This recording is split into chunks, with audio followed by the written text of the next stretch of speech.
Hello students, welcome to our YouTube channel LK chemistry. Students, आज के video lecture में हम कक्षा 9 का बहुपद का चैप्टर शुरू करेंगे बेसिक्स और लास्ट तक इस चैप्टर को ध्यान से समझेंगे। यदि कोई बात समझ में ना आए तो आप कमेंट करना, ओके। और वीडियो को शुरू से लेकर आखिर तक बिना स्किप किए हुए ध्यान से देखना ताकि एक एक बात समझ में आ सके, ओके। चलिए बात करते हैं बहुपद। बहुपद से पहले हमें थोड़ा सा चर और अचर की जानकारी हासिल होनी चाहिए। चर क्या होते हैं, अचर क्या होते हैं। चर राशि होती है, अचर राशि होती है। चर राशि वो राशि होती है जिसके विषय में हमें जानकारी नहीं होती, उसको हम चर राशि कहते हैं। जैसे हम कहते हैं आसमान में कितने तारे हैं तो उसकी जानकारी नहीं, या समुद्र में कितनी मछली उसकी जानकारी नहीं। तो जिस चीज़ की हमें जानकारी नहीं होती उसको चर राशि कहते हैं। इसको मान लेते हैं, कोई चर राशि को हम मान लेते हैं, जैसे एक्स वाई जेड, इस तरह से कुछ मान लेते हैं चर राशि जिसकी विषय में जानकारी नहीं होती। लेकिन जिसकी जानकारी होती है उसको हम कहते हैं अचर राशि। अचर राशि कैसे, जैसे कक्षा 10 में कितने बच्चे, कक्षा 9 में कितने बच्चे, तो उनकी जानकारी में एग्जैक्ट है तो वो हो सकते हैं, हमारी संख्या हो सकती है 2 3, इस तरीके से कुछ हो सकती है, ठीक है। तो चर और अचर इन दोनों को जब हम जोड़ते हैं तो कोई पद बनता है। मान लो 2x लिख दिया हमने तो ये क्या बन गया, एक पद बन गया। और जब एक पद में कोई दूसरा पद जोड़ देते हैं तो उसको बोलते हैं द्विपद। और यदि कोई तीसरा पद जोड़ देते हैं तो वो हो जाता है त्रिपद, वो हो जाता है त्रिपद। तो बहुपद की परिभाषा क्या बनती है, जिसमें बहुत सारे पद क्या होंगे, जुड़े रहेंगे, उसको बोलते हैं बहुपद। समझ में आ रही बात, जिसमें बहुत सारे पद जुड़े रहेंगे उसको बोलते हैं बहुपद। जैसे उदाहरण के आधार ये एक बहुपद है, या 2x² + 1 ये भी एक बहुपद है, ठीक है। तो बहुपद का मतलब एक से अधिक पद जिसमें जुड़े रहेंगे उसको हम बोलेंगे बहुपद, ठीक है। अच्छा, अब इसमें एक एक बात ध्यान समझेंगे। अब सपोज जैसे हमने लिख दिया ये 2x² + 3x + 1, ये हमने एक बहुपद लिख दिया। अब इस बहुपद में अधिकतम घात कितनी, इसकी 2 है, इसलिए इसको द्विघात बहुपद बोलते हैं। क्या बोलते हैं, द्विघात बहुपद। एक एक बात ध्यान समझ लेना, x की अधिकतम घात कितनी, 2, इसलिए इसको बोलते हैं द्विघात बहुपद। और यदि हम लिख दें 2x + 1, ये भी एक बहुपद है, लेकिन ये एक घात बहुपद है क्योंकि x की घात कितनी, इसमें 1। और यदि 2x की घात 3 + 2x + 1 इस तरह से लिख देंगे तो ये एक त्रिघात बहुपद का उदाहरण होगा हमारे पास, ठीक है। तो ये कुछ बेसिक जानकारी, इनकी जानकारी हासिल होना चाहिए हमें, ठीक है। अब हम एनसीईआरटी की पर्सनल लेते हैं, उसमें से एक एक सवाल को हल करते हैं। क्या क्या प्रश्न दे रखे हैं हमारे पास ना कोर्स में, क्या क्या, ठीक है। अब पर्सनली शुरू करते हैं हम 2.1 एनसीईआरटी पर्सनावली 2.1। पहला क्वेश्चन, निम्नलिखित व्यंजकों में कौन कौन एक चर के बहुपद है और कौन कौन नहीं, कारण सहित स्पष्ट कीजिए। देखो 2-3 सवाल दे रखे हैं हमारे पास। एक दे दिया फर्स्ट में भाई 4x² - 3x + 7। सेकंड दे दिया हमें y की घात 2 + 2। और थर्ड दे दिया हमको 3√t + t√2। फोर्थ दे दिया हमको y + 2/y। फिफ्थ दे दिया हमको x की घात 10 + y की घात 3 + t की घात 50। अब क्वेश्चन है कि निम्नलिखित व्यंजकों में कौन कौन एक चर के बहुपद है, कौन कौन नहीं, कारण सहित उत्तर दीजिए। एक चर यानी जैसे x है तो x ही हो उसमें, उसको बोलते हैं एक चर। जैसे यहाँ पर एक चर का बहुपद है x यहाँ पर, ये एक चर का, ये y है तो y ही, इसमें t है तो t ही, इसमें y ही। लेकिन ये एक चर का बहुपद नहीं, क्योंकि इसमें x भी है, y भी है और t भी है। तो लिख सकते ये एक चर का बहुपद नहीं है बस। और ये एक चर के बहुपद है, ये तीनों क्या है, एक चर के बहुपद है, ठीक है जी। कारण क्या है, क्योंकि इसमें केवल एक ही चर है, यहाँ x ही है, यहाँ y है, यहाँ t है, यहाँ y है, लेकिन इसमें x y t 3 चर होंगे, इसलिए एक चर का बहुपद नहीं रहा ये। ठीक है। अच्छा, अब क्वेश्चन नंबर 2 की हम बात करते हैं। क्वेश्चन नंबर 2 में क्या कह रहा हूँ, इसे नोट कर लेना आप। क्वेश्चन नंबर 2 में हमसे सवाल बनता है ये, निम्नलिखित में से प्रत्येक में एक्स स्क्वायर का गुणांक ज्ञात कीजिए। एक्स स्क्वायर का गुणांक ज्ञात करना हमको, तो कैसे ज्ञात करेंगे, देखो जैसे लिखा फर्स्ट में 2 plus x square plus x, second में लिखा 2 minus x square plus x की घात 3, और थर्ड में लिखा π/2 x square plus x, fourth में लिखा √2x - 1। ये है एक्स स्क्वायर गुणांक का मतलब एक्स स्क्वायर में किस संख्या से गुणा हो रही वो उसका गुणांक। अब जैसे यहाँ एक्स स्क्वायर में किस संख्या गुणा हो रही, 1 से, किससे गुणा हो रही, 1 से, तो यहाँ पर एक्स स्क्वायर गुणा कितना होगा, 1 होगा।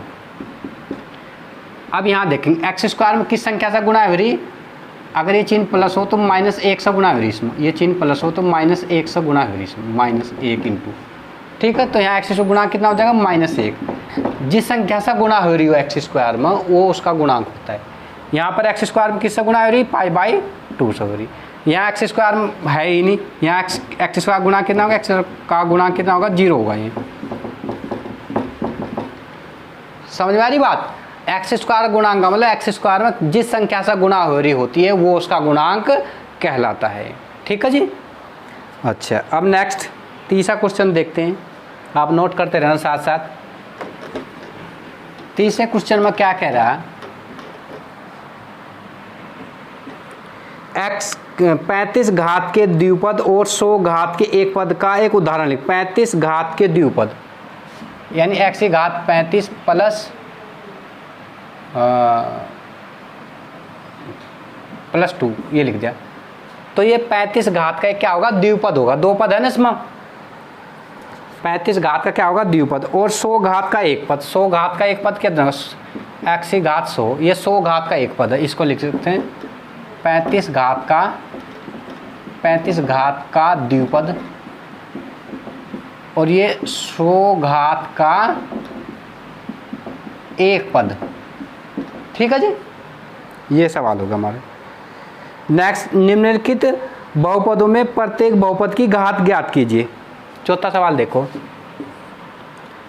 चौथे सवाल में दिया भाई 5x की घात 3 plus 4x square plus 7x first में, सेकंड में दिया 4 माइनस वाई स्क्वायर, थर्ड में दिया 5t plus 5t minus 7, fourth में दिया 3। तो निम्नलिखित बहुपदों में से प्रत्येक बहुपद की घात कीजिए। बहुपद की अधिकतम घात देखो, यहाँ पर कितनी, चर की अधिकतम घात 3 है, तो इसकी घात अधिकतम कितनी हो, 3। इस यहाँ पर चर की अधिकतम घात कितनी, 2। यहाँ पर चर की अधिकतम घात कितनी, 1। यहाँ पर चर है ही नहीं, तो चर की अधिकतम घात कितनी हो, 0। इस तरीके से हम ज्ञात करते हैं। ठीक है जी। अच्छा, 5वां क्वेश्चन, बताइए कि निम्नलिखित बहुपद में कौन कौन बहुपद रेखिक है, कौन कौन द्विघाती है और कौन कौन त्रिघाती है। रेखिक में x की चर की घात 1 होगी, द्विघात में चर की घात 2 होगी, त्रिघात में चर की घात 3 होगी। ये पहचाना। अब जैसे इसमें फर्स्ट दिया हमें एक्स स्क्वायर प्लस एक्स, तो ये क्या है, द्विघात, x की 2 घात है ना। सेकंड दिया x माइनस एक्स की घात 3, तो x की घात अधिकतम कितनी है, त्रिघात होगा। थर्ड दिया y plus y square plus 4, ये एक द्विघात है, द्विघात होगा। और 1 प्लस एक्स, ये फोर्थ हो जाएगा हमारा। ये क्या होगा, रेखिक होगा, क्योंकि चर की घात कितनी है, 1 है यहाँ पर। और फिर 3t दिया, 3t कितना होगा, रेखिक होगा, और आर स्क्वायर ये द्विघात होगा, और 7x की घात 3 हो जाएगा, ये होगा त्रिघाती। क्लियर बात।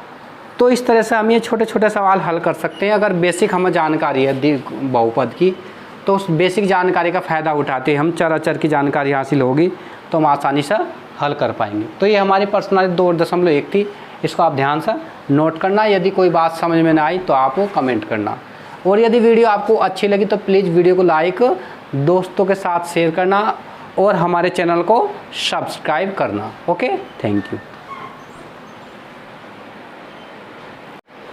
ये हमारी एनसीईआरटी की नेक्स्ट एक्सरसाइज है, एनसीईआरटी पर्सनैलिटी 2.2।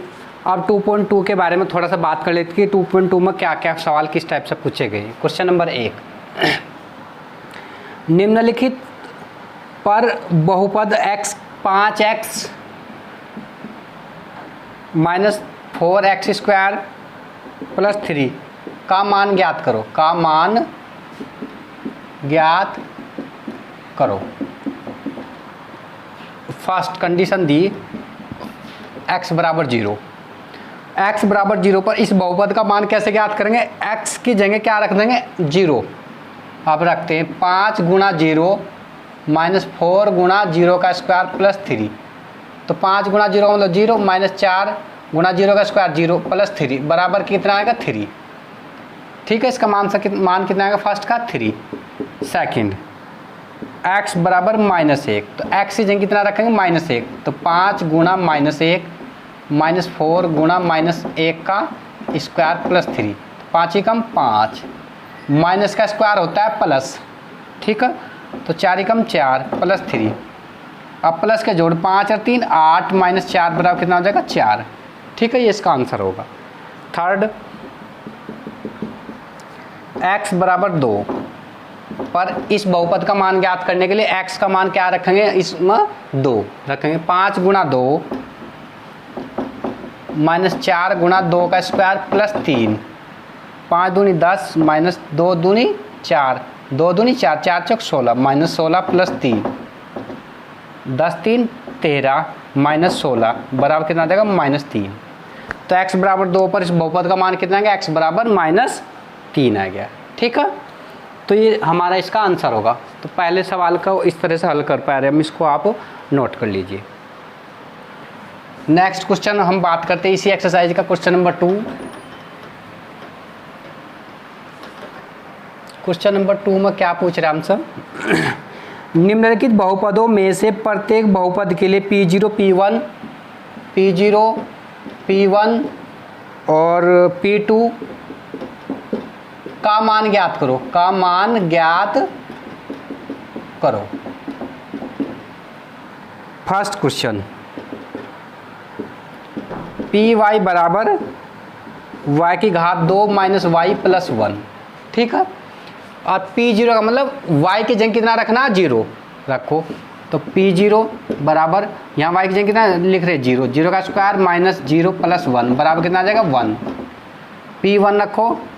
P1 बराबर कितना हो जाएगा? 1 का स्क्वायर माइनस 1 प्लस 1, 1 का square 1 minus 1 plus 1, 1 1 2 2 minus 1 equal to 1 आ गया।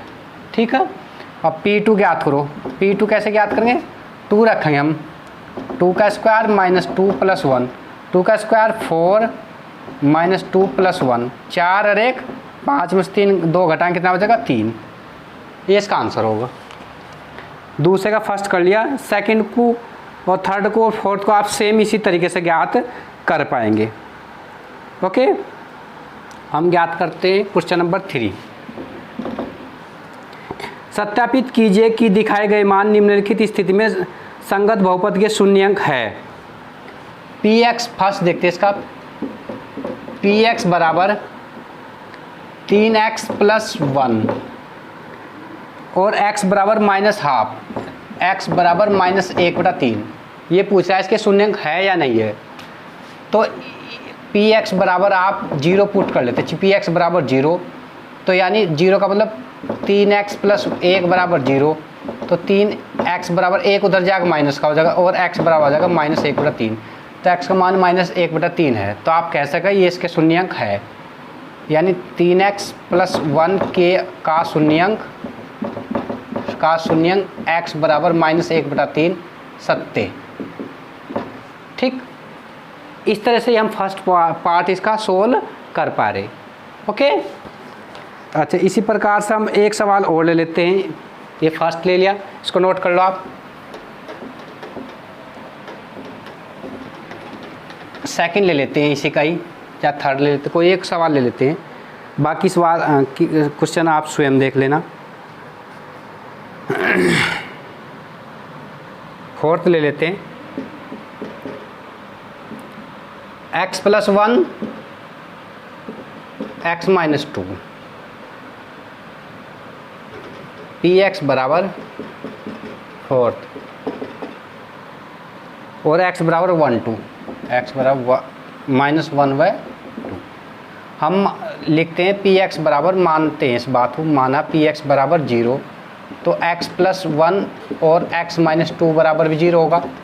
अब दो संख्या गुणनफल कब 0 के बराबर होता है? इन दोनों संख्या में कोई एक संख्या 0 के बराबर हो। यदि x प्लस 1 बराबर 0 तो x बराबर -1, और यदि x माइनस 2 बराबर 0 तो x बराबर 2। तो यही इसके दे रखे आंसर। ठीक है, तो इस तरह से हम इसको आसानी से हल कर पा सकते हैं। ओके, नेक्स्ट क्वेश्चन लेते हैं, क्वेश्चन नंबर 4। बाकी स्वयं कर लेना। यदि कोई क्वेश्चन समझ में ना आए तो आप कमेंट छोड़ सकते हैं वहीं पर ना। निम्नलिखित स्थितियों में प्रत्येक स्थिति में बहुपद का शून्यंक ज्ञात कीजिए। फर्स्ट,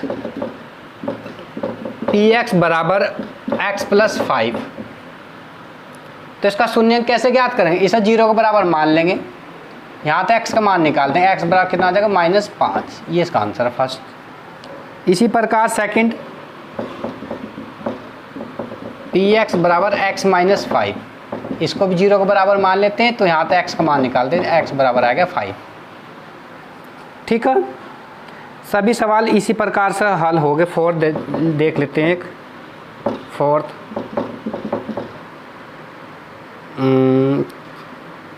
3x माइनस 2 px बराबर, तो इसे 0 के बराबर मान लेंगे, यहाँ तो x का मान निकाल लेंगे, तो 3x बराबर, ये 2 उधर जाकर प्लस का हो जाएगा और x बराबर हो जाएगा 2/3। इस तरह से हम हल कर रहे हैं। ठीक है, तो आज के इस वीडियो में हम प्रश्नावली 2.1 व 2.2 को पूर्णतः कंप्लीट करते हैं। और यदि इन दोनों चैप्टर्स को आप ध्यान से करेंगे, यदि कोई कठिनाई रहेगी तो आप कमेंट में बता सकते हैं कि जो क्वेश्चन नहीं हो रहा होगा, और अपने अगले वीडियो लेक्चर में 2.3 और 2.4 को कवर करेंगे। ठीक है, यदि ये वीडियो आपके लिए लाभदायक रही तो प्लीज़ वीडियो को लाइक, दोस्तों के साथ शेयर करना और हमारे चैनल को सब्सक्राइब करना। Okay, thank you.